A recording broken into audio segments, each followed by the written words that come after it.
This is Major General Kurt Taylor. I'm the Commanding General of the 1st Armored Division and the soldiers here on site. I want to say most of all that I am just awestruck by the commitment and dedication of the Lithuanian partners who are out here. We're on day 5 right now of this search and recovery operation. They have been with us from the start. We have people operating heavy equipment out here that have been on and off, on the ground, working through the night, through the day, with incredible discipline. And I'm just amazed at the level of commitment that we're seeing from these great Lithuanian soldiers. I'm also amazed at our own soldiers. I mean, we will not stop until we find our soldiers and until we return them to their families.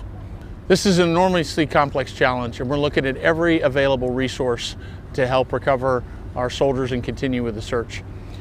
We just conducted a conference call with the Defense POW Accounting Agency in Hawaii. They do a lot of recovery missions in heavy swamps and mud. Just completed a similar mission in Papua New Guinea. We had our dive team talking to their dive team about techniques for digging through the mud as we continue to look for this vehicle and isolate it and hook to a lifting point and then hopefully extract it and recover our soldiers. But I want everyone to know that we are doing everything we can and bringing in every available resource to recover our soldiers and continue the search. We are stronger together, and we will not stop until we find our missing soldiers. Thank you.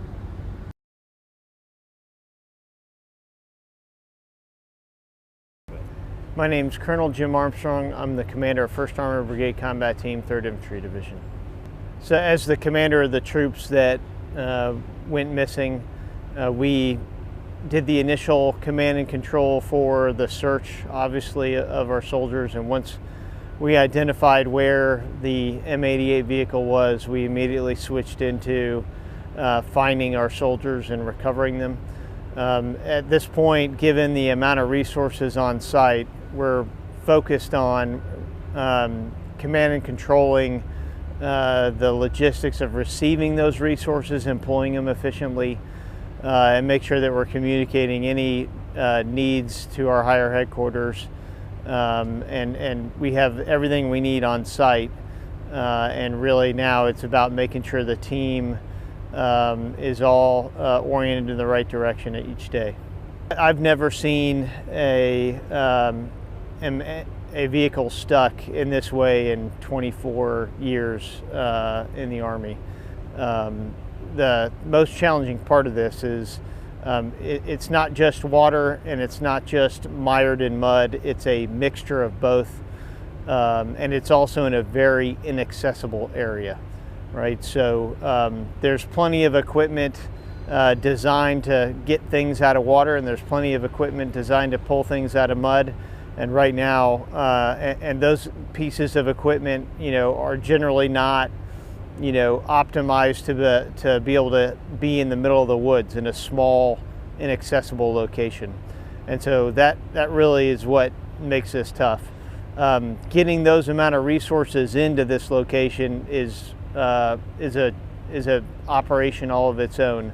Maintaining the roads and trails to get that amount of heavy equipment in, to continue to pump heavy equipment out to bring soil and gravel in, and then to put the number of pieces of large equipment of various types that we have, civilian, military, multinational, all in a very small area but all needed, is a difficult task.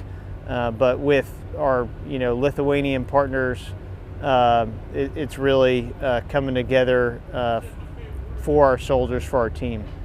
Our heart goes out to our families. Our soldiers are grieving with our families. We can't possibly thank our allies enough for everything they've done for us in order to help find our soldiers. They see our soldiers as their soldiers. We're absolutely in this together. They have been extremely supportive of our families as well, knowing that they're going through a tough time. And so we really appreciate all the support, not just from our allies, but from units across the Army, from across the military services, from the Navy dive team that is here. Just everybody has been really helpful in trying to recover our teammates.